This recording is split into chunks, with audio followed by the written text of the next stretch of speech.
नमस्कार, सी न्यूज भारत में आप सभी का स्वागत है। यूपी बुलेटिन में शुरुआत करेंगे रायबरेली से, जहां शहर के गल्ला मंडी स्थित फ्लाईओवर में होल हुआ और साथ ही बात होगी कन्नौज की, जहां कन्नौज में बेटे को बचाने गई मां पर दबंगों ने बोला हमला। चौकी पर सुनवाई न होने पर महिला ने एसपी से लगाई न्याय की गुहार।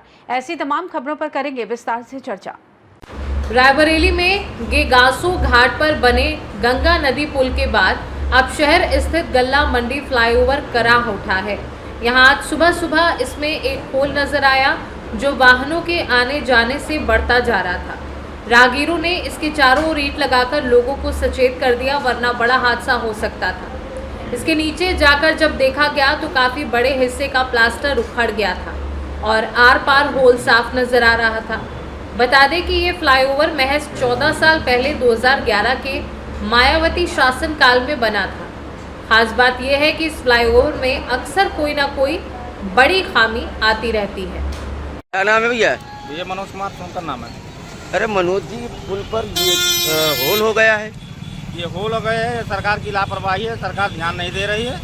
ये इस गवर्नमेंट में केवल पब्लिक का शोषण हो रहा, बाकी कुछ नहीं हो रहा। अगर बात की जाए तो इस गवर्नमेंट में ये पुल बना ही नहीं, ये तो 2012 में मायावती की सरकार में बना था। है, लेकिन अगर जो प्रेजेंट टाइम पे जो गवर्नमेंट होती है उसके देख रेख करने की व्यवस्था उसी की होनी चाहिए ना।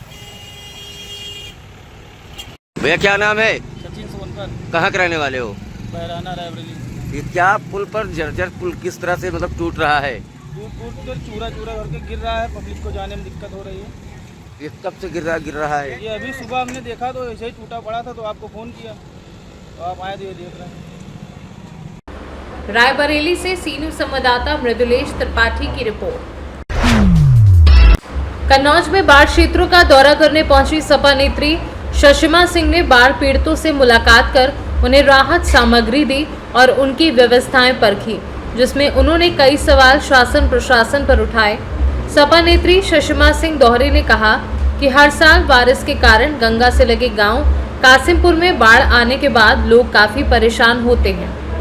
कहा कि इसकी जानकारी सपा मुखिया अखिलेश यादव को देंगे और इन बेसहारा लोगों की मदद करवाएंगी। उन्होंने प्रधानमंत्री आवास योजना पर भी कई सवाल खड़े किए। कहा कि जिस तरह मौजूदा सरकार अपने झूठे कामों को गिनाकर जनता को भ्रमित कर रही है, उसकी भी पोल ये गांव में खोलती दिख रही है, जहां कई कच्चे मकान ये बयां कर रहे हैं कि इन तक प्रधानमंत्री आवास योजना का लाभ नहीं पहुंचा, जबकि सरकार इस योजना को लेकर अपने खुद से झूठी तारीफ करते नहीं थक रही। कन्नौज से सी न्यूज संवाददाता सीबू सैनी की रिपोर्ट। कन्नौज के प्यारेपुरवा गांव में 14 वर्षीय बेटे राहुल को बचाने गई अनीता देवी पर गांव के दबंगों ने हमला कर दिया। आरोप है कि मारपीट के दौरान उनका गला दबाया गया और जान से मारने की धमकी दी गई। मामले की शिकायत चौकी पर करने पर पुलिस ने सुनवाई न कर उल्टा पति पर शांति भंग की कार्यवाही कर दी। पीड़िता ने एसपी से गुहार लगाई है कि दबंगों पर सख्त कार्यवाही हो, वरना परिवार के साथ कोई बड़ी अनहोनी हो सकती है। अनीता देवी। क्या घटना हुई? घटना यह हुई थी कि मेरे बच्चे दूसरे बच्चे खेल रहे थे, तो वहाँ किसके बच्चे खेल रहे थे? गांव के। क्या नाम था बच्चों पता नहीं क्या कौन कौन बच्चे थे वहाँ खेलते थे। किसी ने कह दिए हीरा बेटे, आप सड़ियापुर वालों के बच्चे 3 थे, वो सिलेंडर भराने गए, वो मेरे बच्चे को मारने लगे। कौन लोग मारने लगे?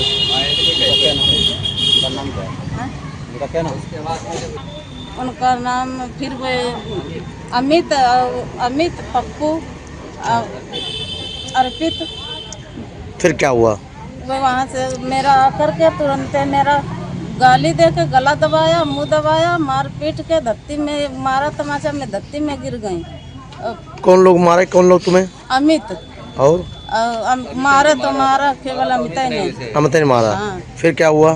फिर मेरे चौकी गए, वहाँ कुछ सूचना नहीं हुई। थाने गए, वहाँ नहीं कुछ सूचना हुई। फिर आज कहाँ आई हो? आज आए हैं एसपी साहब पर? एसपी से आए थे। क्या मांग कर रही हो? मांग कर रहे हैं मैं मुकदमा लिखने को। मुकदमा उन पे लिखा जाए? हाँ। तुम्हारी तरफ से भी? हाँ। क्या नाम? कौन से गाँव रहती हो? प्यारेपुरवा। क्या नाम है? अनीता देवी। पति क्या नाम है? अयोध्या प्रसाद। कन्नौज से सी न्यूज संवाददाता सीबू सैनी की रिपोर्ट। ललितपुर के थाना सौजना क्षेत्र के अंतर्गत गोविंद सागर बांध में कूदकर लापता हुई युवती का शव कई घंटों की मशक्कत के बाद पुलिस और गोताखोरों की टीम ने बरामद किया। जानकारी के अनुसार ग्राम कोरवास निवासी गिन्नी राजा की 22 वर्षीय पुत्री चाहत राजा, जो हाल ही में चौकाबाग में रह रही थी, कोचिंग जाने की बात कहकर घर से निकली थी। इसके बाद उसने अपने भाई को वीडियो कॉल पर बताया कि वह गोविंद सागर बांध में कूदने जा रही है। भाई ने तत्काल पुलिस को सूचना दी। सूचना मिलते ही पुलिस बल और गोताखोरों की टीम मौके पर पहुंची और घंटों की खोजबीन के बाद युवती का शव बरामद कर लिया गया। शव को पुलिस ने कब्जे में लेकर पोस्टमार्टम के लिए भेज दिया है। घटना से परिवार में कोहराम मचा हुआ है और पुलिस मामले की जांच में जुटी है। ललितपुर से सी न्यूज संवाददाता विकास सोनी की रिपोर्ट। रायबरेली जिले में बाढ़ का खतरा गहराने लगा है। इसे देखते हुए प्रशासन ने पहले से ही पूरी तैयारी शुरू कर दी है। जिलाधिकारी हर्षिता माथुर ने बताया कि बाढ़ प्रबंधन को लेकर जिले में कुल 27 बाढ़ चौकियां स्थापित की गई हैं, जहां से लगातार हालात पर नजर रखी जा रही है। डीएम ने बताया कि जिले के डलमऊ और लालगंज तहसील क्षेत्र को सबसे अधिक संवेदनशील माना गया है। इन क्षेत्रों में नदी का जलस्तर लगातार बढ़ रहा है और आसपास के गांव में पानी भरने की आशंका बढ़ गई है। जिला प्रशासन ने इन इलाकों में विशेष टीमें तैनात की हैं, जो पल पल की स्थिति की रिपोर्ट दे रही हैं। उन्होंने कहा कि सभी विभागों को अलर्ट मोड पर रखा गया है। स्वास्थ्य और चिकित्सा विभाग से लेकर राजस्व, सिंचाई, पुलिस और राहत बचाव दल तक हर इकाई को पहले से सतर्क रहने के निर्देश दिए गए हैं। बाढ़ चौकियों पर आवश्यक संसाधन उपलब्ध करा दिए गए हैं ताकि किसी भी आपातकालीन स्थिति से तुरंत निपटा जा सके। डीएम हर्षिता माथुर ने ग्रामीणों से अपील की है कि वे प्रशासन के निर्देशों का पालन करें और नदी के किनारों या कटान वाली जगहों पर न जाएं। उन्होंने आश्वासन दिया कि हालात पर पूरी तरह नजर रखी जा रही है और प्रशासन किसी भी स्थिति में जनता को राहत व सुरक्षा प्रदान करने के लिए तैयार है। मैम, बाढ़ को लेकर क्या तैयारियां हैं? देखिए, जनपद में बाढ़ को लेकर पूर्व से ही सभी तरह की तैयारियां कर ली गई हैं। वर्तमान में हमारी 27 बाढ़ चौकियां हैं जिनको संचालित किया जा रहा है। साथ ही साथ एक कंट्रोल रूम के माध्यम से वाटर लेवल पर भी नजर रखी जा रही है। हमारे जनपद में डलमऊ और लालगंज का जो क्षेत्र है वो प्रमुख रूप से वो पहले प्रभावित होता है, तो वहां पर हमारी बाढ़ चौपालें भी कर ली गई हैं।